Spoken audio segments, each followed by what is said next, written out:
Ok.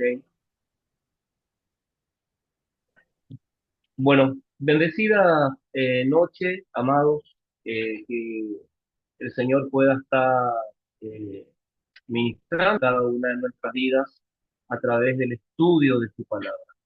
Me gustaría que podamos estar abriendo nuestras Biblias en el libro de Hechos, capítulo 1, versículo 8, por favor. Hechos, capítulo 1, versículo 8.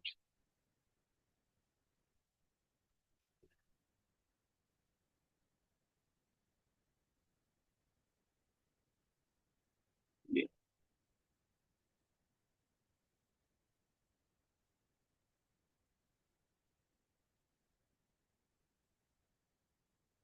¿Tenemos?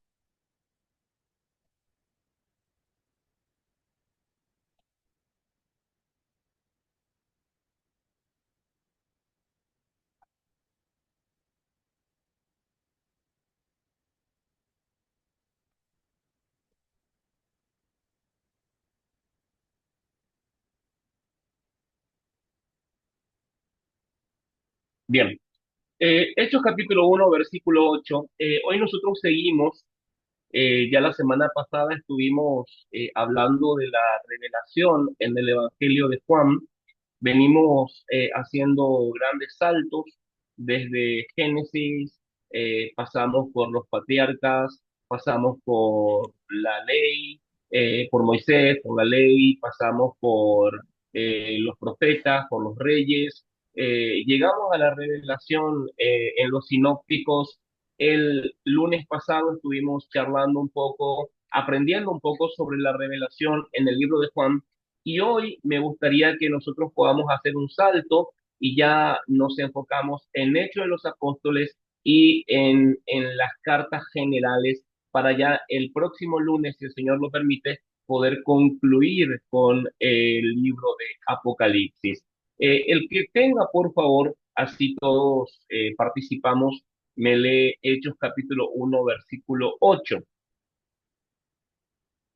Amén, pastor. Sí, por favor. Dice así, sí. em, pero cuando venga el Espíritu Santo sobre ustedes, recibirán poder y serán mis testigos, tanto en Jerusalén como en toda Judea y Samaria y hasta los confines de la tierra. Versión Amén. NBI. Sí. NBI, muy bien. Reina Valera dice, pero recibiréis poder cuando haya venido sobre vosotros el Espíritu Santo y me seréis testigos en Jerusalén, en Judea, en Samaria y hasta lo último de la tierra. Lo que yo pude anotar un poquito de este versículo como un texto áureo para iniciar la clase de esta noche es que este versículo funciona como llave de lectura para todo el libro de Hechos de los Apóstoles, porque Cristo ya resucitado no simplemente despide a sus discípulos con una bendición final. Al contrario, Él que hace, les equipa con una promesa contundente que viene a activar la siguiente etapa de la revelación. El Señor no les da a los discípulos instrucciones vagas, ni éticas genéricas, como lo que pasa muchas veces en las redes sociales con estos pseudo influencers positivistas que dan frases, ¿verdad?, copiadas de algún lado. Y no, no, no, no, el Señor no, el Señor no dio instrucciones vagas ni éticas genéricas, sino que da una señal directa, una fuente y una misión. Y esto es lo que me llama la atención, por eso me pareció interesante que arranquemos esta clase de esta noche con este versículo de Hechos capítulo 1, versículo 8. Hay tres cosas y hoy vamos a hablar mucho de puntos de tres y de cuatro, ¿no? En este caso hay tres cosas que a mí me llaman la atención de este versículo. Lo primero que nosotros vemos aquí a Cristo resucitado es dando dirección. ¿Qué es lo que dice? Hasta lo último de la tierra. ¿Sí o no? Luego, él da una fuente, algo de lo que los discípulos puedan abrevar para estar capacitados para la tarea que iban a recibir a partir de ese momento. Dice, recibiréis poder. ¿Y de quién recibirían ese poder? Del Espíritu Santo. Y en tercer lugar, algo muy interesante es que el Señor no solamente les da fuente, no solamente les da dirección, sino que además les da misión. Me seréis testigos. Eh, el día de ayer yo estuve en la iglesia eh, predicando acerca de la misión que tenemos nosotros como cristianos, porque muchas veces ante las dificultades del ministerio, de la vida, de la familia, ante las enfermedades, incluso los conflictos financieros, estamos tan enfrascados en transitar el desierto que nos olvidamos que el objetivo no es el desierto. El desierto es la escuela para los hijos de Dios a través de la cual nosotros somos capacitados, pero no es la misión, no es el objetivo. El objetivo es la de predicar la palabra del Señor. Y eso es lo que el Señor está haciendo aquí con los discípulos, con los 120, ¿verdad? En el aposento alto. Les está dando una misión. Me seréis testigo. Así que podemos decir nosotros que esto no es una despedida gloriosa, es la instalación de un nuevo orden espiritual. El espíritu que reposa sobre Jesús ahora va a ser derramado sobre la iglesia. ¿Se acuerdan ese episodio de Lucas capítulo 4, versículo 18? Cuando el Señor dice, ¿verdad? Que eh, el Espíritu de Dios está sobre mí porque me ha ungido, ¿ok? Bueno, ese mismo espíritu que estaba sobre él y que la gente en la sinagoga se escandalizó, es la que él ahora deposita en cada uno de sus discípulos para que al ser derramada sobre los discípulos y a través de los discípulos sobre la iglesia, queda inaugurado lo que podríamos llamar la era del testimonio por el Espíritu Santo. Amén. Entonces, hay una estructura en este versículo que me gustaría, a modo introductorio de esta noche, conversar con cada uno de ustedes. Ustedes se dieron cuenta en todo este tiempo que venimos estudiando esta materia, bien, hemos ido descubriendo a través de la Biblia patrones que se van repitiendo. ¿Se han dado cuenta de eso? Entonces, en la revelación, cuando uno empieza a leerla y a estudiarla, en las primeras etapas parece un cúmulo de cosas inconexas, de cosas que no tienen nada que ver una con otra, hasta que empezamos, ¿no? A empaparnos de la palabra, del conocimiento del Señor, y ahí nos damos cuenta que hay patrones que se van repitiendo. Acá, por ejemplo, nosotros vemos un patrón que aparece una y otra vez desde Génesis hasta este momento, de hecho, los apóstoles, y no se interrumpe con la resurrección, sino que se intensifica, ¿ok? Primero, nosotros vemos la promesa, ¿ok? ¿Se dieron cuenta de eso, no? Es un patrón que se va repitiendo, la promesa, recibiréis poder. Luego nosotros vemos el hecho, ¿verdad? La consumación, la respuesta de esa promesa. En este caso, el Espíritu descendiendo en la fiesta de Pentecostés en Hechos capítulo 2.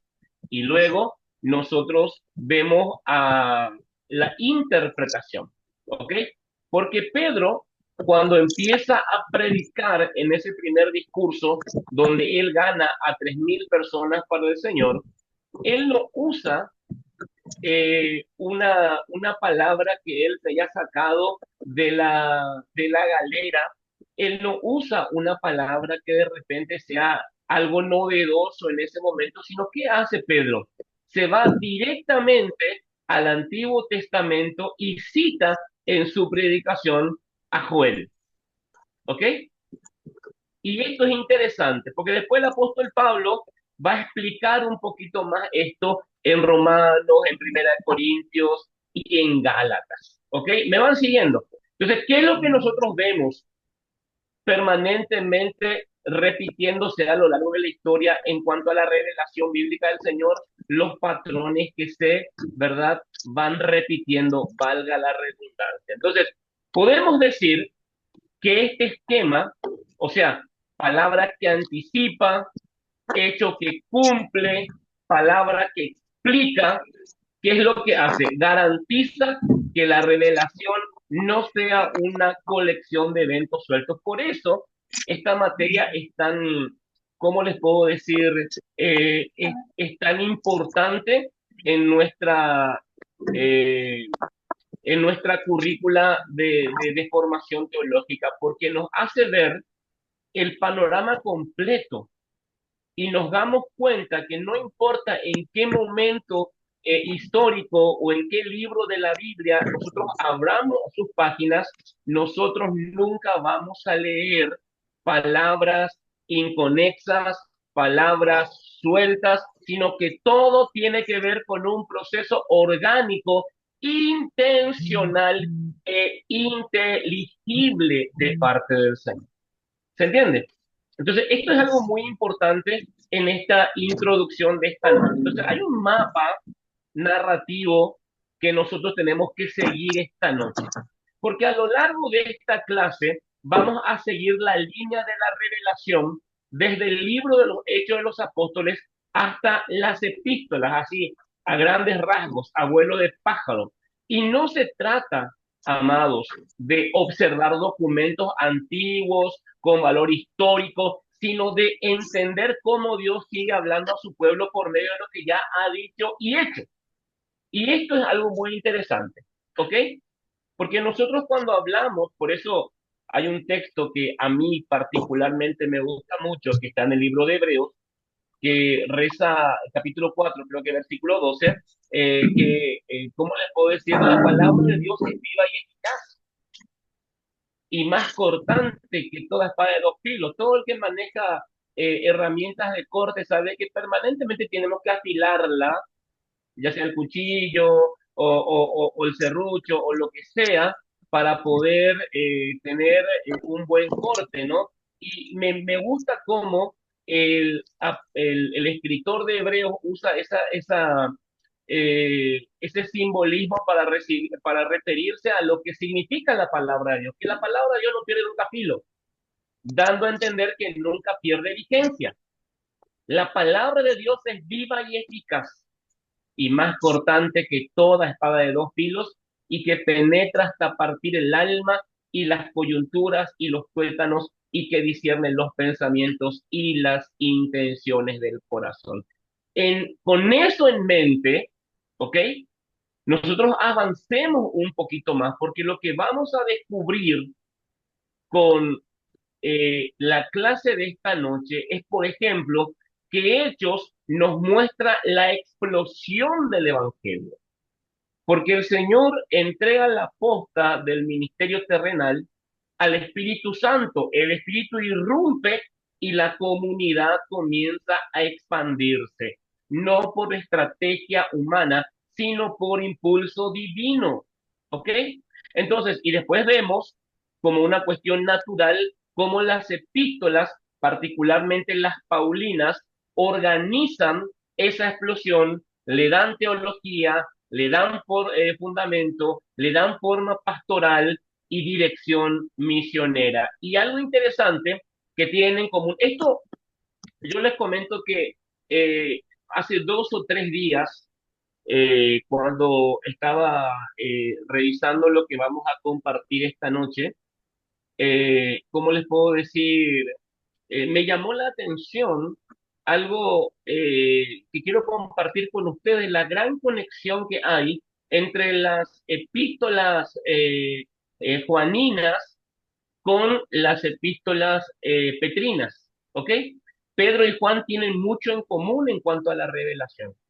Y esto es algo que, debo ser honesto, amados hermanos, nunca había unido en mi mente a través de los años, pero que he descubierto y me ha servido para tener un poco más claro, más firme en mi mente, ¿verdad? Todo lo que tiene que ver con la revelación bíblica. Entonces, Pedro y Juan, ¿qué es lo que hacen? Consolidan. ¿Qué hacen Pedro y Juan? Consolidan. Pablo, ¿qué es lo que le da a la iglesia? Le da teología, ¿ok? Pablo le da a la iglesia fundamento, pero Pedro y Juan, ¿qué es lo que hacen? Consolidan y protegen a la comunidad naciente. ¿Por qué? Porque Pedro fortalece la esperanza de manera escatológica frente al sufrimiento. Acuérdense, la iglesia estaba siendo perseguida. A través de los años, a través de los siglos, la iglesia ha sido perseguida. Es más, nosotros en la actualidad, en este occidente supuestamente cristiano, también sufrimos diferentes niveles de persecución y es algo con lo que los cristianos no deben sentirse extrañados. Como dice la palabra, no se asombren de esto como si alguna cosa extraña les estuviera aconteciendo. Si estamos en Cristo, si deseamos ser fieles, esto va a ser algo normal, pero cuando uno no tiene, ¿verdad? Estos patrones eh, bíblicos de revelación y conocer a estos personajes de la iglesia y del Antiguo Testamento que han no solamente sido grandes vencedores, sino que también han sufrido grandes pérdidas por amor al Señor, siempre nos vamos a sentir solos, siempre nos vamos a sentir que somos los únicos que estamos padeciendo las persecuciones y las acechanzas del diablo. Y conocer esto que estamos compartiendo en esta materia nos tiene que no solamente dar un buen fundamento bíblico y teológico y pastoral, sino que además mucha paz en el corazón. Porque asumo de que de repente sentía que en algún momento lo que me pasaba solo a mí, y ahora entiendo que a través del globo y a través de la historia y a través de la revelación de la palabra de Dios, muchos por amor al Señor han sufrido las mismas cosas que yo. Y eso es lo interesante de el estudio de la teología bíblica, ¿ok? Entonces, Juan guarda la verdad encarnada y el amor fraternal frente a la herejía. Entonces, cuando estudiamos cualquier materia del seminario, pero especialmente teología bíblica, tenemos que mentalizarnos que no estamos repasando historia muerta, ¿ok? No estamos repasando historia muerta, sino que cada vez que el Espíritu llena a un creyente, lo está lanzando al testimonio fiel y la historia continúa. Entonces nosotros somos la continuación de aquellos que en siglos pasados y al inicio de la iglesia fueron testigos y predicaron de la palabra del Señor. Hoy sabemos nosotros por Ahora, la revelación y el conocimiento de la ya palabra podés, si que querés. los hechos de los apóstoles no solo documentan la fe, sino que la activan. ¿Ok? Hay una canción, yo no sé si es un grupo que a ustedes les gusta, pero a mí particularmente me genera mucho, no sé si rechazo, pero sí me llama poderosamente la atención cómo podemos decir que es una canción cristiana. Hay un grupo que se llama Tercer Cielo, no sé si lo conocen, ¿ok? Hay una canción que dice, creeré, eh, eh, creeré. Y están 4 minutos hablando de creeré, creeré, creeré, y todos se emocionan, pero ¿en quién crees? ¿Crees en Vishnu? ¿Crees en Buda? ¿En quién crees? ¿Crees en José Smith, en Elena White? ¿En quién crees? Entonces, aquí el tema no es tener fe en la fe, no funciona así. Yo puedo tener mucha fe en el lugar equivocado, no sirve de nada, hermano. Es la fe puesta en Jesucristo lo que me garantiza a mí poder enfrentar todo lo que venga en mi vida, ya sea espiritual o físico. ¿Ok? Pero si yo no conozco la palabra del Señor, voy a seguir eh, tragándome el camello y colando el mosquito, ¿ok? Entonces, el hecho de los apóstoles, ¿qué es lo que hace? No solo documentan la fe, sino la activan. Entonces, no es fe en la fe, sino que fe puesta en el Señor Jesucristo. Entonces, y la palabra prometió y el Espíritu actuó y los apóstoles interpretaron. Y hoy, siguiendo la historia de la revelación, te toca a vos, me toca a mí, con obediencia, testimonio y esperanza, seguir peleando la buena batalla. Yo sé, amados hermanos, que hay días que no son buenos para nosotros, ¿sí o no? Hay días que no son fáciles. ¿Y cuántas veces cuando estamos pasando por alguna dificultad y nos preguntan, ¿cómo estás, hermano Cristian? Bien, bendecido y en victoria, y te estás cayendo a pedazos. ¿Se entiende?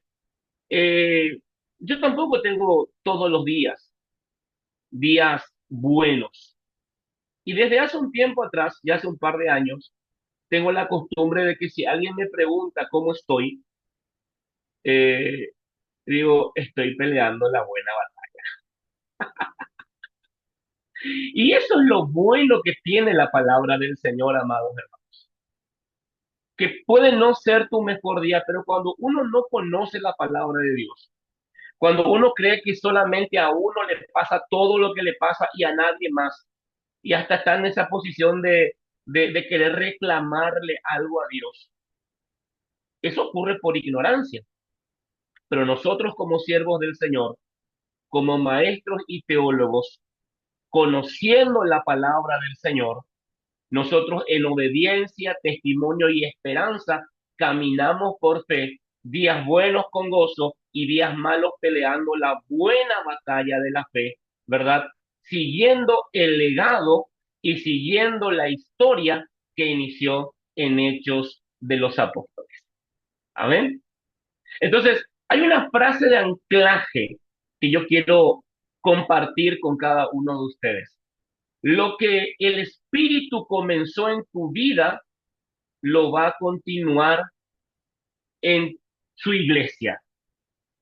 La historia que empezó en Hechos de los Apóstoles no terminó con los apóstoles, sigue escribiéndose con nuestra fidelidad. Amén. Hay tres puntos que yo quiero compartir con ustedes en esta noche. Vamos a ver si llegamos con el tiempo, porque quiero ser respetuoso de la hora. El lunes pasado nos extendimos bastante y fue un poco a causa de que empezamos tarde, pero quiero respetar los horarios. Entonces, eh, vamos a tratar de si podemos tocar los tres puntos. Vamos a ver el tema del Pentecostés, la obra del Espíritu Santo, vamos a hablar un poquito sobre eso, vamos a hablar del nuevo pacto y si tenemos tiempo, vamos a hablar acerca de la iglesia viva que encontramos en Pedro y Juan. Reitero, como continuación de la revelación bíblica que empieza en el libro de Génesis. Acuérdense que estamos haciendo todo un panorama bíblico y nuestra meta, nuestro objetivo es el libro de Apocalipsis. Pero vamos a ver hasta dónde llegamos. Bien, yo quiero escuchar sus opiniones. Algunos hermanos me han mandado sus trabajos. Les felicito a los hermanos que se han preocupado en enviar su trabajo.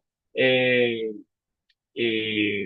Hablábamos que la tarea era sobre logos y su relación con un texto del Antiguo Testamento. Les felicito a los que se han preocupado en enviarme la tarea, pero me gustaría un poco que me comenten qué les ha parecido hasta ahora Hechos capítulo 1 versículo 8, pero también un poco lo que hemos aprendido o visto allá en la tarea del logos. Les escucho, les escucho.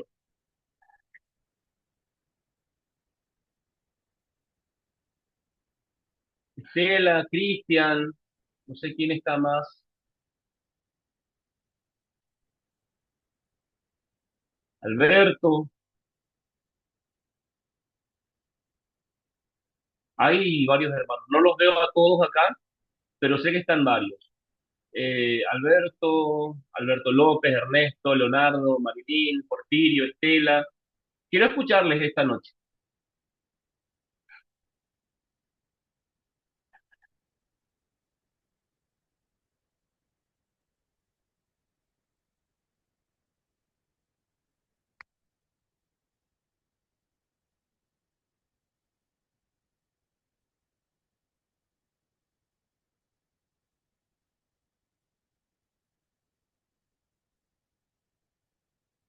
No les escucho a ninguno, hermano.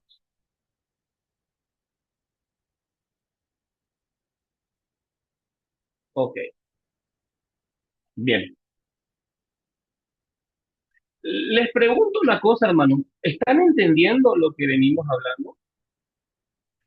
Es muy importante que nosotros podamos entender bien qué es lo que estamos estudiando. ¿Ok?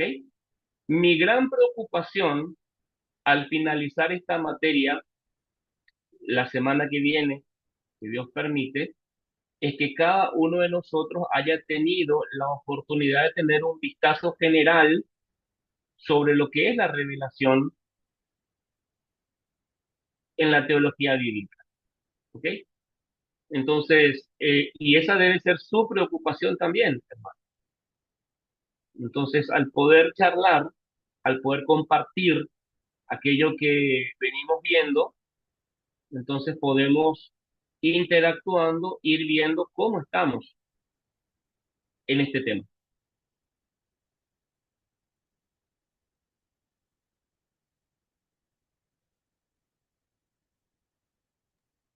Bueno, profe, respecto a la pregunta que hizo la última vez, Mm, estaba relacionando Juan, capítulo 3 con Ezequiel, mm, capítulo sí, 36, pues, si no me equivoco. mm, Eh, Mi interpretación fundamental es la importancia de Jesús en nuestras vidas, en su lucha contra todos aquellos que consideran que con sus capacidades religiosas o con sus posiciones determinadas, piensan que con eso ya pueden dirigir, gobernar y a dar a entender a todos los que lo rodean y a quienes les enseñan que de esa manera es como se tiene que vivir. Mientras que en Juan, en el capítulo 3 se da una situación similar donde Jesús se enfrenta a una persona poderosa en cuanto a su posición y que también piensa que con sus conocimientos, con sus este, cargos que seguramente tenía este señor, con eso ya le alcanzaba. Y entonces lo que le dice Jesús a Nicodemo es que eh, si no naces de, como dice el versículo 6, lo que nace del cuerpo es cuerpo y lo que nace del espíritu es espíritu. Esas son palabras que creo yo las personas no podían diferenciar o entender la diferencia que hay entre la parte corporal, la parte mental y la parte espiritual. Eso es lo que yo, para no ahora prolongarme, consideré como los mensajes que el Señor nos da, ya sea a través del Antiguo Testamento con sus profetas, o ya sea en el Nuevo Testamento, cuando el Señor decide mandar a su Hijo Jesús para que esté en contacto directo y físico, y así entonces tenga una mayor penetración en cada uno de los actos que Él nos muestra cuando estuvo en la tierra.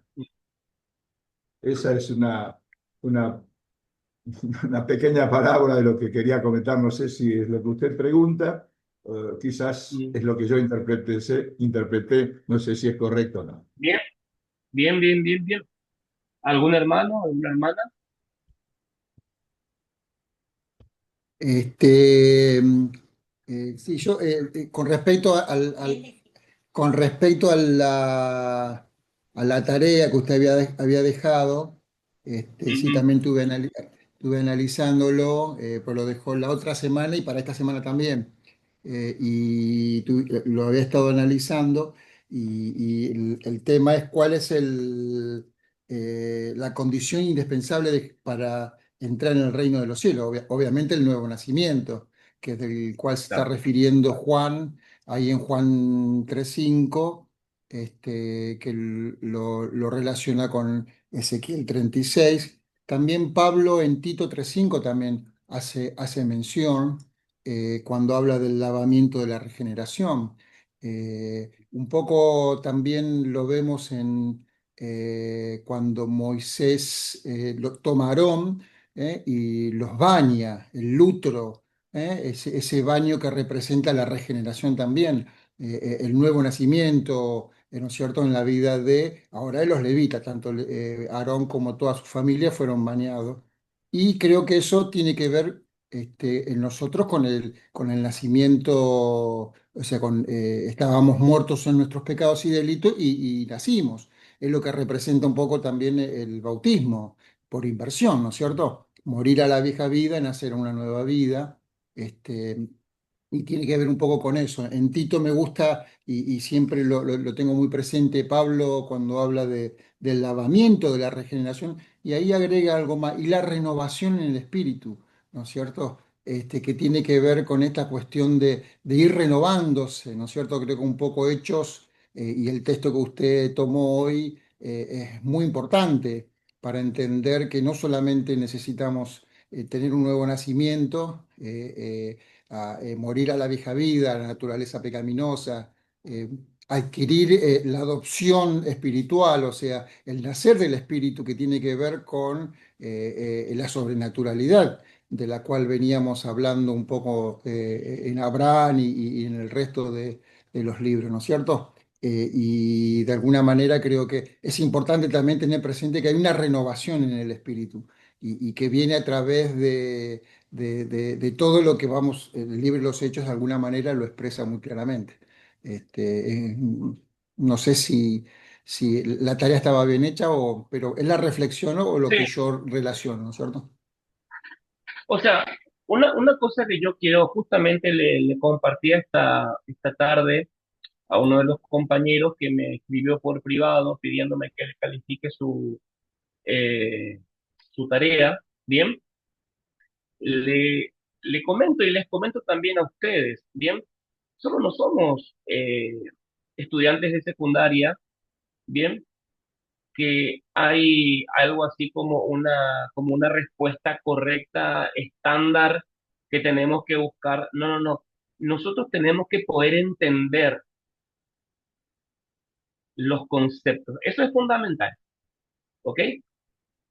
Porque entendiendo los conceptos es que yo puedo eh, empezar a razonar, porque volvemos a decir, hay un área que tiene que ver con el obrar del Espíritu Santo que escapa de nuestras capacidades, ¿ok? Hay un obrar del Espíritu que es sobrenatural y que tiene que ver simplemente con nosotros siendo canales del Espíritu para la gente que nos rodea. Y eso lo tenemos que comprender. Pero aquello que tiene que ver con nosotros, que tiene que ver con nuestro compromiso, que tiene que ver con nuestra disposición y nuestro anhelo de poder comprender para poder crecer en el conocimiento de la palabra, eso nos corresponde a nosotros. Entonces, eh, más que una calificación, eh, si ustedes han comprendido eh, o han entendido la noción de un punto determinado, entonces yo en lo personal me doy por satisfecho, ¿ok? Porque he tenido a lo largo de mi carrera ministerial, ¿verdad? Muchos compañeros que han tenido notas excepcionales, pero que en el momento de la praxis, de la ortopraxis, ¿verdad? Eh, uno no puede entender cómo la ortodoxia estaba, pero no la ortopraxis, porque muchas veces estudiamos para pasar, ¿ok? Así que, Pastor Alberto, sí, me encantó tu exposición, al igual que otro Pastor Alberto, tu tocayo, los tocayos. Eh, ¿Cómo les puedo decir? Eh, Creo que han entendido el concepto y eso es lo que importa, ¿ok? Porque a partir de ahí podemos avanzar, ¿bien? Y seguir siendo eh, siervos de mejor calidad delante del Señor. Ok, avancemos un poquito más, ¿bien? Vamos un poquito a Hechos capítulo 2 versículo 1 al 4. Vamos a hablar un poco acerca de un hecho histórico que tuvo un fuerte impacto espiritual, la irrupción del Espíritu Santo, ¿verdad? En la historia de ahora la recién formada iglesia. Vamos a buscar un poquito. ¿Alguna dama, por favor, si puede leer? Le agradecería. Amén, profe. Mm, 2 del 1 al 4. sí, por favor. Cuando llegó el día de Pentecostés, estaban todos unánimes juntos, y de repente vino del cielo un estruendo como de un viento recio que soplaba, el cual llenó toda la casa donde estaban sentados. Y se le aparecieron lenguas repartidas como de fuego, asentándose sobre cada uno de ellos. Y fueron todos llenos del Espíritu Santo y comenzaron a hablar en otras lenguas según el Espíritu les daba que hablasen. Gloria a Dios. ¿De qué estamos hablando ahí, hermanos? ¿Alguien me puede ilustrar, por favor, de qué se trata el pasaje que acabamos de leer?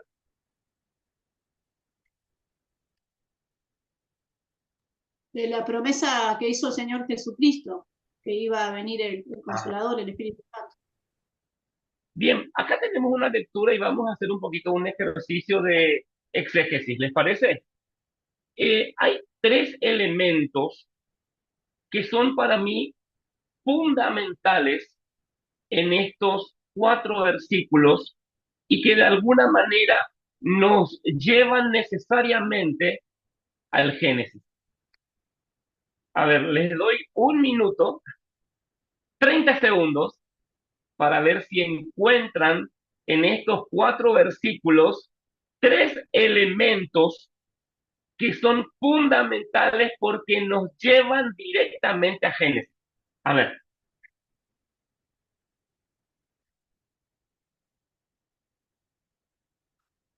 30 segundos. Tres palabras.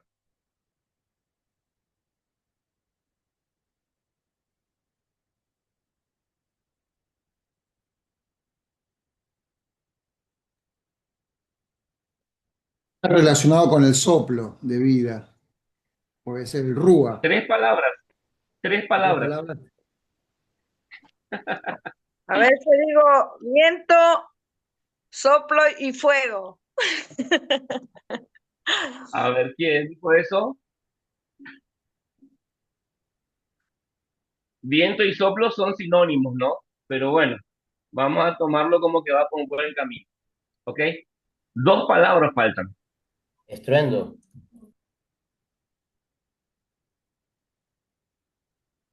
Puede ser. Son tres palabras nada más. Tres palabras que nos llevan directamente al Antiguo Testamento. Tres palabras que nos llevan a Génesis capítulo 1 y Génesis capítulo 11. Más fácil se los hago todavía. El mover del Espíritu Santo. Estaban todos unánimes,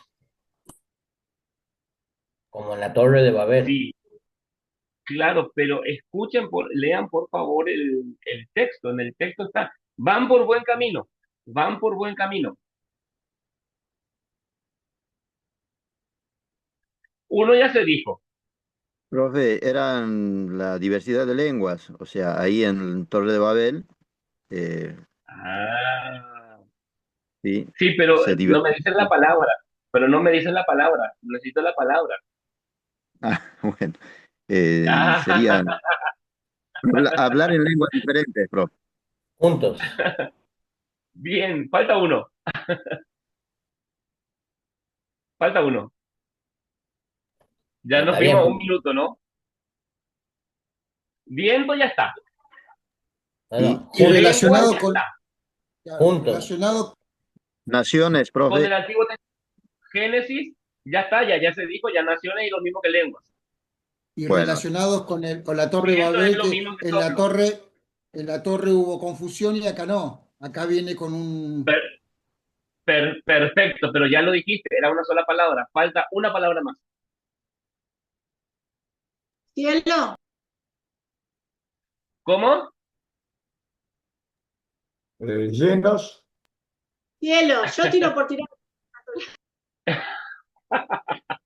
No, pero no es tan mal, hermanos, porque nosotros podemos de esa forma empezar a...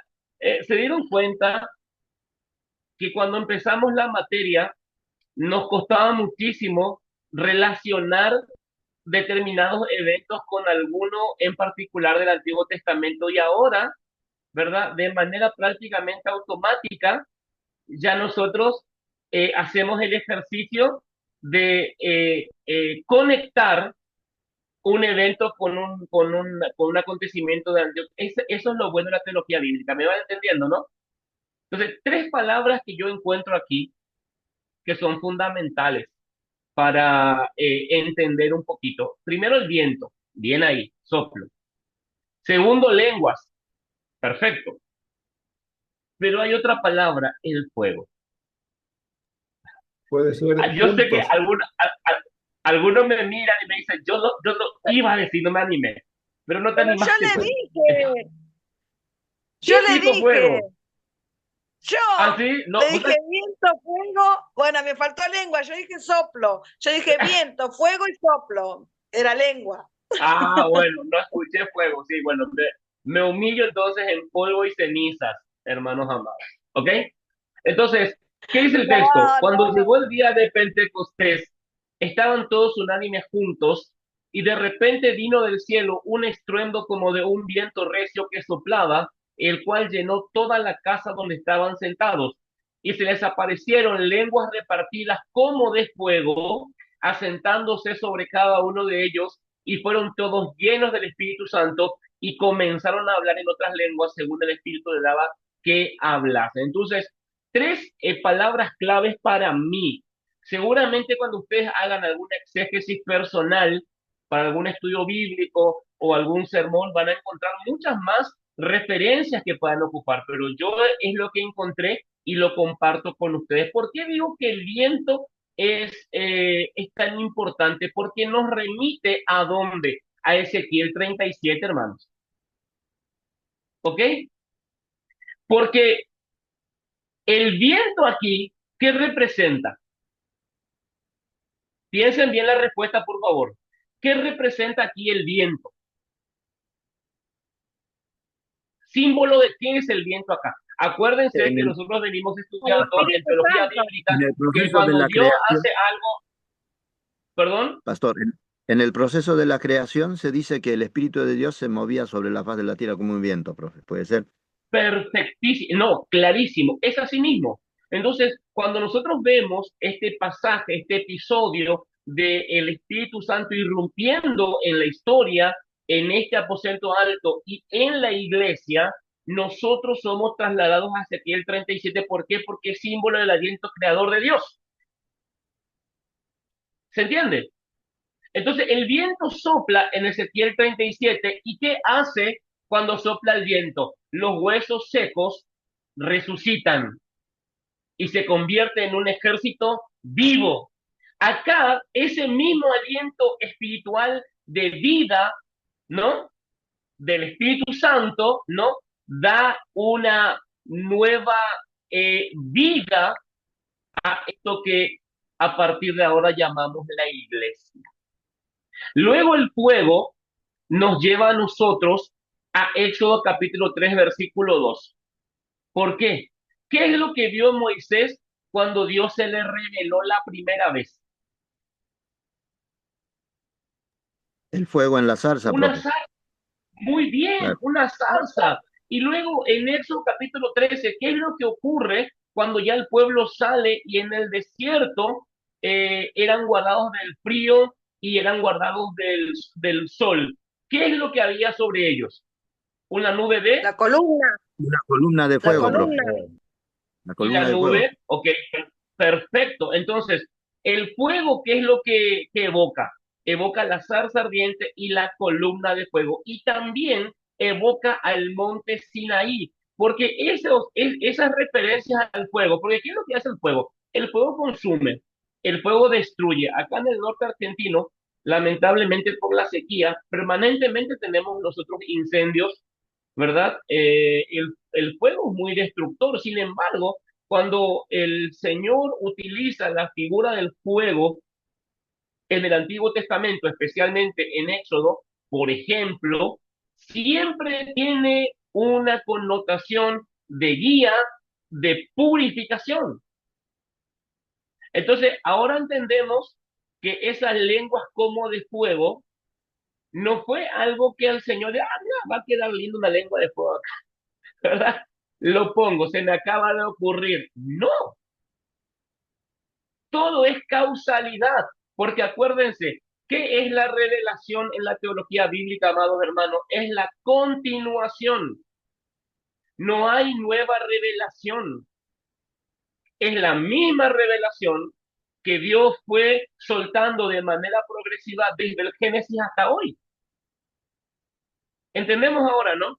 Entonces, cuando la gente dice, está el antiguo, el nuevo pacto y el antiguo pacto. Bueno, uno lo dice de manera teológica como para tratar de dividir ambos periodos históricos en antes y después de Cristo y se entiende y se respeta.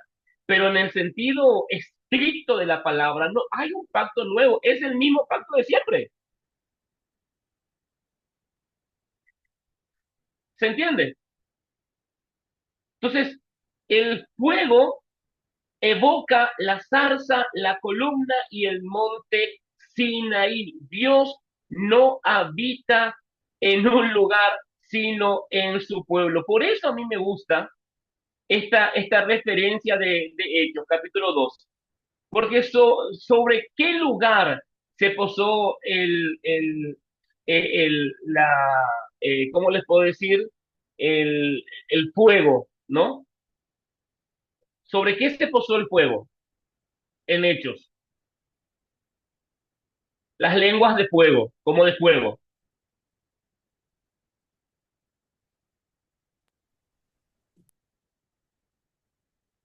Está ahí en el versículo 4. Asentándose, dice, sobre cada uno de ellos. Sobre las personas. Amén. Entonces el Señor no habita en lugares, habita en personas.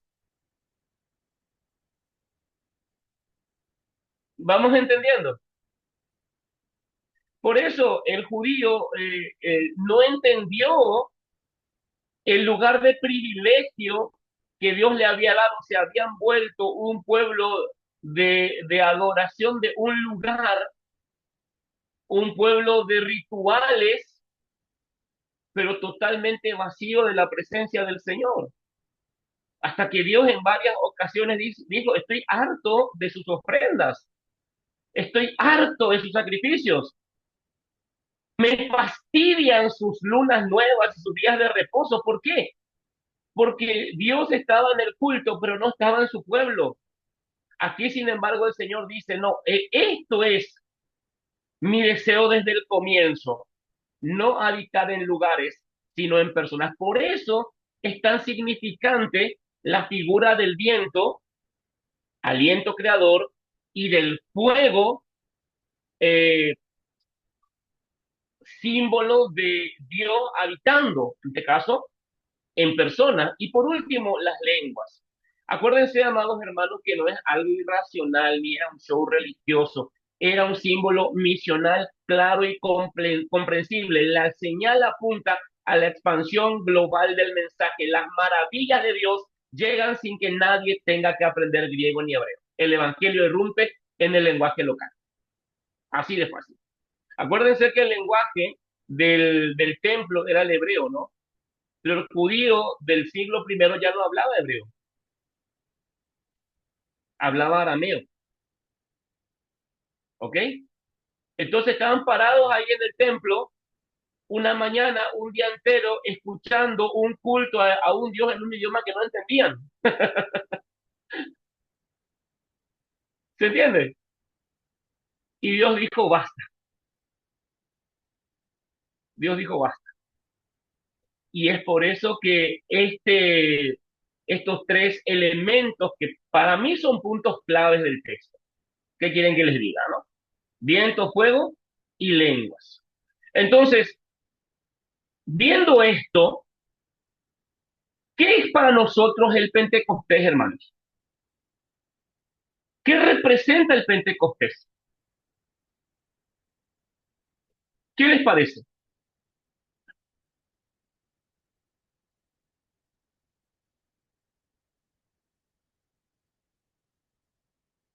¿Qué representa el Pentecostés? Porque definitivamente, como ya hemos aprendido, Dios no hace las cosas de casualidad.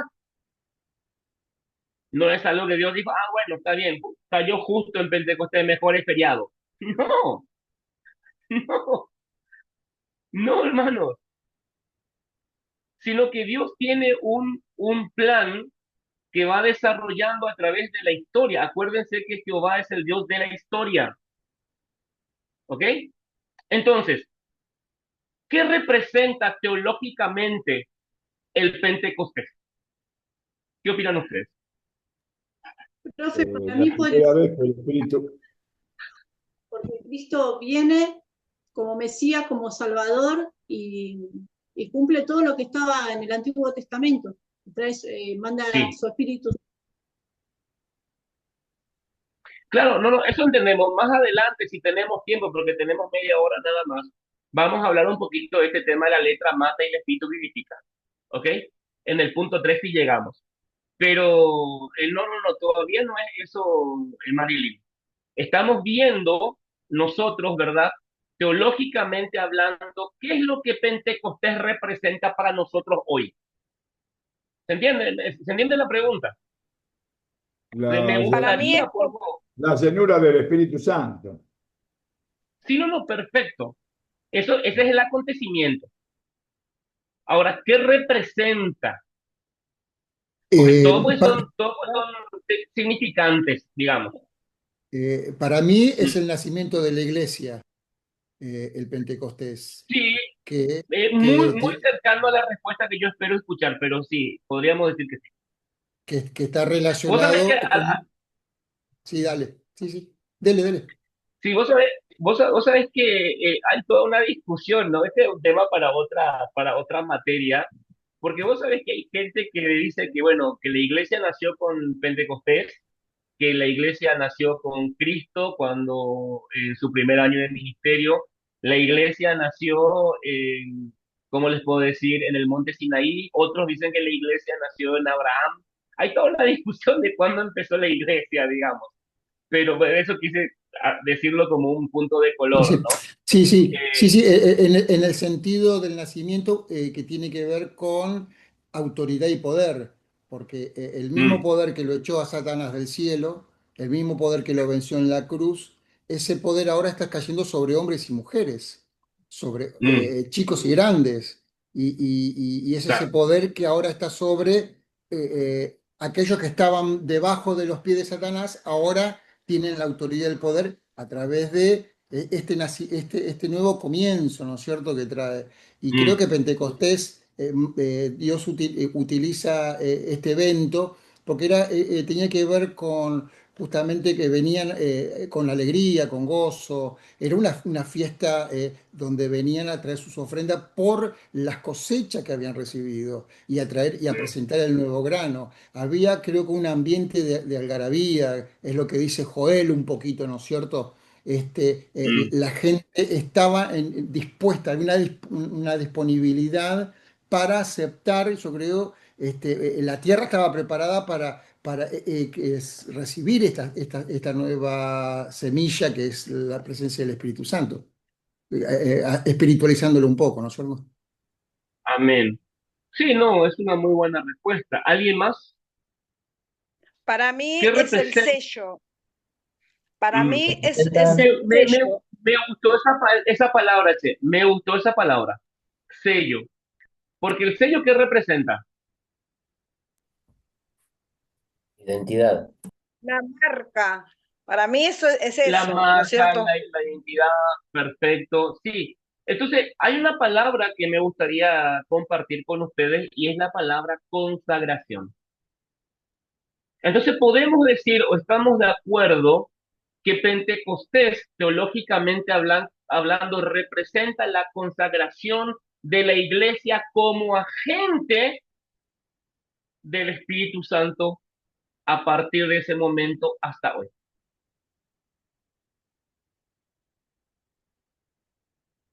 ¿Comprendemos? ¿Cómo dijo? Lo repite, por favor. Que Pentecostés es la consagración de la iglesia como agente del Espíritu Santo a partir de ese momento hasta hoy. ¿Se entiende? Porque vemos elementos que encontramos en puntos claves también de la historia de Israel en ese acontecimiento de Pentecostés. ¿Ok? Por eso cuando el apóstol Pedro sale, bueno, hay todo un tema, ¿no? Que cuando empiezan a hablar en otras lenguas y se arma todo un barullo. Imagínense, yo no me imagino, todos los que estamos acá alguna vez hemos ido a una feria, ¿no? El barullo que hay en la feria, la música, por acá, la comida, la venta, es un lío, ¿no? ¿Quién va a escuchar vos lo que pasa a 100 metros en el otro puesto? Imposible. Imagínense el barullo que se habrá armado, hermanos, para que toda la gente pare lo que esté haciendo y le preste atención a estos 120 locos que estaban ahí, ¿verdad? En ese momento de consagración de la iglesia, ¿no? Como agente del Señor. Y no faltó quien dijera que esos estaban todos borrachos, porque ese fue el nivel de descontrol que aparentemente había. Y a partir de esas declaraciones que el apóstol Pedro hace su famoso primer discurso, y él cita, perdón, el libro de Joel. A ver, ¿quién lee Hechos 2, 16, 17? Por favor.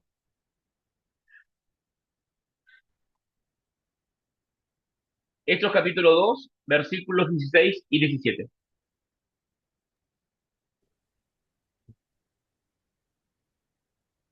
En realidad lo que pasa es lo que anunció el profeta Joel. Sucederá que en los últimos días, dice Dios, derramaré de mi espíritu sobre todo género humano. Los hijos y las hijas de ustedes profetizarán y tendrán visiones, los jóvenes, sueños y los ancianos. En esos días derramaré de mi espíritu aún sobre mis siervos y mis siervas y profetizarán. Amén. Esa es versión NBI, ¿no? Sí, NBI, sí, sí. NBI, buena versión. Reina Valera dice, mas esto es lo dicho por el profeta Joel, en los postreros días, dice Dios, derramaré de mi espíritu sobre toda carne, y sobre vuestros hijos y vuestras hijas, y vuestros hijos y vuestras hijas profetizarán, vuestros jóvenes verán visiones, y vuestros ancianos soñarán sueños. Ustedes se dieron cuenta, hermanos, que Pedro no era un erudito. Como todo judío, tenía las nociones básicas de lo que es la Torá, ¿no? Acuérdense que era su libro de lectura, los chicos aprendían a leer y a escribir, ¿verdad? Con la Torá, porque la sinagoga era un lugar de adoración, pero también era la escuela, digamos, y bueno, tenía nociones básicas, pero ¿cómo hizo Pedro para relacionar lo que estaba pasando ahí con Joel? ¿Verdad? Ese discernimiento profundo, eso se lo dio el Señor, definitivamente, ¿ok? Entonces, Pedro no improvisa, hermanos. Pedro no improvisa. Esto, paréntesis, es un llamado de atención para cada uno de nosotros y para nuestros discípulos en las iglesias, ¿no? No es suficiente solamente con el deseo, con el anhelo, con las ganas. Tenemos que desear formarnos en el conocimiento de la palabra del Señor. Es fundamental eso para que seamos obreros eficientes. Cierro paréntesis. Pedro no improvisa, ¿ok? Una interpretación de lo que estaba pasando. ¿Ok? Él no dijo, ¿cómo salimos de este lío? Hicimos tanto barullo que se contó un montón de gente. ¿Qué voy a decir? ¿Cómo voy a salir de esto? Él no dice eso. No dice, bueno, voy a ver qué palabra espiritual puedo decir en este momento. De ninguna manera. Él lo que hace es interpretar el acontecimiento del Pentecostés a la luz de la palabra profética de Dios. Por eso él dice postreros días. Por eso usa el libro de Joel, ¿no?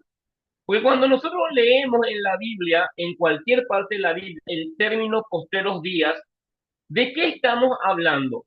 Estamos hablando del reloj escatológico de Dios. ¿Sí o no? Y acá cuando Pedro dice en los postreros días, citando a Joel, ¿ok? Él está diciendo, muchachos, el reloj escatológico de Dios se activó. Él no se refiere a un evento puntual, sino a la etapa final del plan de Dios que arranca con Cristo resucitado y va a terminar cuando Cristo regrese. Estamos esperando nosotros. Y una cosa interesante de la palabra profética de Joel es que dice toda carne. Porque aquí lo que hace el Espíritu Santo es sacarle de encima el título de exclusividad al pueblo de Israel y él hace que el derramamiento del Espíritu, valga la redundancia, ¿verdad?, sea universal. Porque Joel nos dice, van a profetizar los profetas. ¿Qué dice? No dice, los profetas van a ver visiones. Vuestros hijos, vuestras hijas, vuestros jóvenes, vuestros ancianos, universalidad. Y es lo que se cumple con lo que estaba pasando en esa jornada de Pentecostés en el aposento alto. Entonces, Pedro demuestra que los actos de Dios no quedan mudos. ¿Estamos de acuerdo? Los actos de Dios no quedan mudos, siempre van acompañados de palabras que interpreta para que el pueblo comprenda y responda. Volvemos otra vez a Génesis, a Hechos capítulo 1, versículo 8. La promesa de Cristo. Pero recibiréis poder cuando haya venido sobre vosotros el Espíritu y me seréis testigos en Jerusalén, en toda Judea, en Samaria y hasta lo último de la tierra. ¿Ok? ¿Cuántos de nosotros muchas veces hemos dicho, me encantaría hacer un viaje de placer a tal lugar? Me encantaría irme de vacaciones a tal otro lugar. Quisiera ir a visitar a un familiar o hacer determinado paseo. ¿Cuántos de las declaraciones que hacemos terminan simplemente en una expresión de deseo? Me encantaría. Pero Cristo, amados hermanos, no hace una declaración de deseo cuando Él dice, y recibiréis poder cuando haya venido por vosotros el Espíritu Santo, y me seréis testigos. Él está armando, está explicando una estrategia espiritual garantizada por el Espíritu Santo. Acuérdense que la palabra testigo implica la muerte, es vivir, sufrir por anunciar el mensaje de Jesucristo. Mártir significa que testigo está relacionado con aquella persona que testifica aunque le cueste la propia vida. Entonces, vemos el esquema, ¿no? Seguramente en, eh, en, en las clases más de lo que se van a bautizar, cuando hablamos acerca del Espíritu Santo, ¿no? O de la misión, ya hemos hablado de esto muchas veces seguramente, ¿ok? El esquema Jerusalén, Judea, Samaria y lo último de la... Eso no hace falta explicarlo. Ahora, no es casual, amados hermanos. Lo que la palabra está mostrando es que la promesa se está cumpliendo paso a paso. ¿Ok? Yo pienso en nuestro rector cuando empezó en el 2007 el seminario acá en el norte. Estoy seguro que él no se imaginó que muchos de sus discípulos hoy estarían dictando clases. Eso empezó hace 20 años, pero nunca paró. ¿Y a dónde llegará su enseñanza a través de nosotros en el futuro? Él no lo sabe. Bueno, así es el obrar del Espíritu Santo, ¿me entienden, hermano? Así funciona. Entonces, eh, lo que nosotros vemos aquí en la estructura del libro de Hechos y el esquema geográfico de Jesús, Jerusalén, Judea, Samaria y lo último de la tierra no es casual. El Señor cumple su promesa paso a paso, ciudad a ciudad, provincia a provincia, país por país, hasta lo último de la tierra.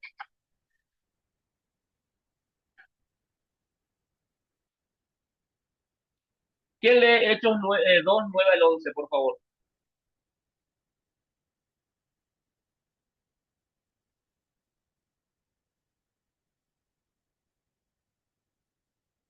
Una dama.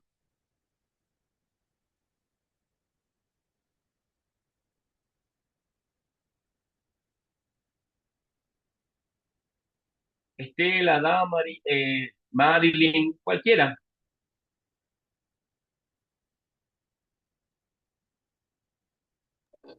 Leo, profe. Leo, Sí, sí, sí.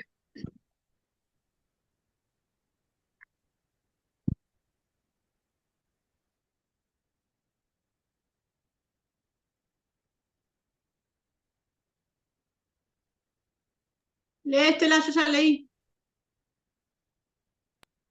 amén, amén. Pensé que iba a leer usted, hermana, perdone. Hechos 2, 9 al 11. Al 11, sí. Partos, medos, elamitas y los habitantes y los que habitamos en Macedonia, en Judea, en Capadocia, en el Ponto y en Asia, en Frigia y Panfilia, en Egipto Panfilia. y en Panfilia, perdón, Ujú.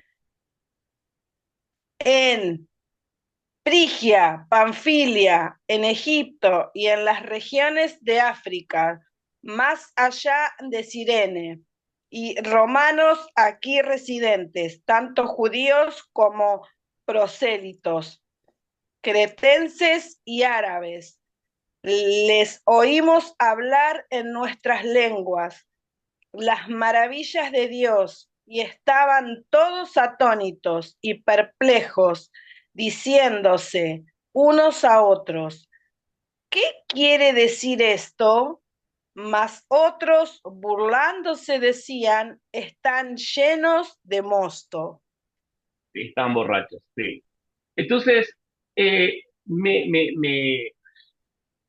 me llama la atención, amados, esta palabra, ¿no? Les oímos hablar en nuestras lenguas las maravillas de Dios. Nosotros estamos viendo aquí un gran paralelismo. El pastor Alberto, hace un rato, él estaba mencionando, ¿verdad?, la confusión en Babel, ¿ok? Bueno, este es el momento donde nosotros hacemos ese paralelismo de Génesis capítulo 11. Porque en Génesis capítulo 11, ¿qué hace Dios en la Torre de Babel por el orgullo del ser humano, amados? ¿Qué hace Dios? Ellos se juntaron y dijeron, bueno, nosotros vamos a edificar una torre grande que llegue hasta el cielo y seremos igual al Altísimo, lo mismo que hizo Satanás. Y nadie nos va a detener. se unieron con una lengua común, ¿verdad? Para edificar una torre que llega a las estrellas. ¿Bien? Obviamente, Dios no es que está en contra de los edificios. El significante de esa obra era el problema. Lo que ellos querían lograr era, ¿verdad?, rebelarse contra Dios. Eso ya lo conocemos. Ahora, Génesis 11 nos habla de Dios confundiendo las lenguas para frenar el orgullo humano. Pero en Pentecostés encontramos el mismo evento, pero al revés. Las lenguas se extienden para exaltar a Cristo. Vamos viendo el gran dibujo, hermanos.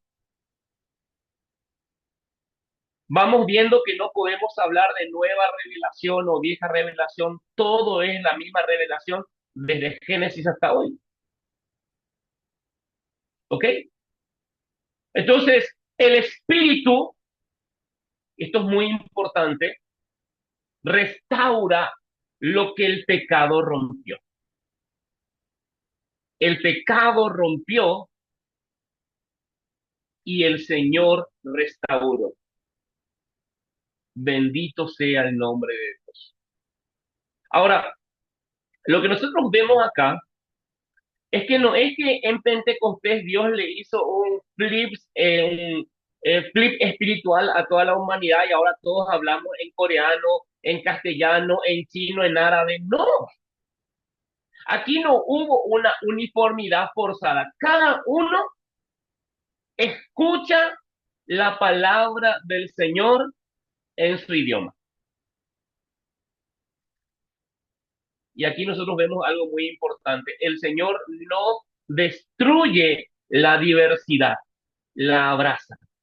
Por eso nosotros hoy, y esto yo lo digo con mucho respeto, si acá en el grupo hay alguno que lo practica, yo le pido que no lo tome a mal, pero está mal cuando nosotros como cristianos creemos que somos más espirituales cuando romanizamos la iglesia. Peor todavía, cuando judaizamos la iglesia y empezamos a usar el kipa, el manto, y decimos Yeshua, y ya no, ya pensamos que por eso somos, eso es una falta de respeto al Señor, amados hermanos, porque en el Pentecostés lo que nosotros vemos es que la iglesia no judaiza, predica el mismo mensaje en todos los acentos.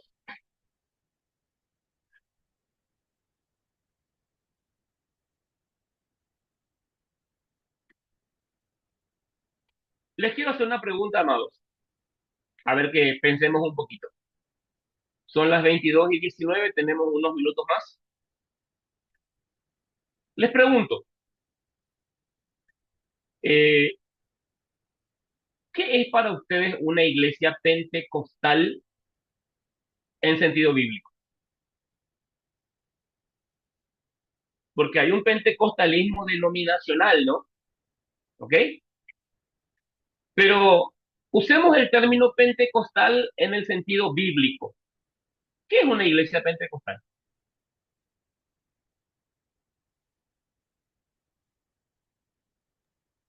¿Qué opinan ustedes? Y una iglesia integral. Bien, bien. Nosotros tenemos acá hermanos que son bautistas, yo soy un pastor presbiteriano, amo, ¿verdad?, la denominación a la que pertenezco, pero más allá de la denominación, amados hermanos, debe haber una iglesia pentecostal en sentido bíblica. ¿Y cómo es esa iglesia? Es una iglesia que ora unánime, que proclama a Cristo con poder, que vive con urgencia misional. Como les decía al principio de esta noche, nosotros empezamos el mes de junio volviendo a mirar el blanco, hermano. Estamos tan exhortos, metidos en los conflictos de las familias, de las iglesias, los problemas que nunca faltan, resolviendo conflictos, Y es como que nos olvidamos que la misión es proclamar el Evangelio. ¿Ok? Por ahí escuché, no me acuerdo quién lo dijo, por eso no voy a mencionar a alguien que no recuerde, pero la frase sí me gustó. La iglesia que no predica, ¿verdad? Se fosiliza. Entonces, una iglesia pentecostal en sentido bíblico, según los estándares de Hechos capítulo 2, es una iglesia que proclama con poder, que vive con urgencia misional y por sobre todas las cosas no discrimina culturas. Hoy estamos viendo algo muy triste, amados hermanos, especialmente por mucha gente de Buenos Aires, ¿no? Y es el hecho de todo este tema político moderno de ahora, de un poco discriminar, ¿no? Los bolistas, los paraguas, los venecos, los brazucas, ¿no? Y nosotros no podemos cambiar como piensa la gente afuera, ¿verdad? A los coreanos le dicen los corecos, ¿verdad? Y así, no podemos nosotros cambiar el modo de pensar de la gente, pero dentro de nuestras iglesias, una iglesia pentecostal en sentido bíblico no debe discriminar culturas. ¿Ok? Entonces, Cristo no murió por el que es más blanco o porque tiene un acento rioplatense. Cristo murió por todos.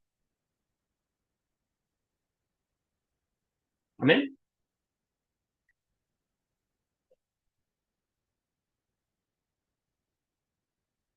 El Pentecostés, iglesia, amados, no es el cumpleaños de la iglesia, es el despliegue del reino en tiempo real. Desde ese día, el Espíritu no se ha retirado, sigue soplando donde encuentra corazones rendidos y comunidades disponibles. Amén. Entonces, ya no tenemos más tiempo, nos quedamos acá.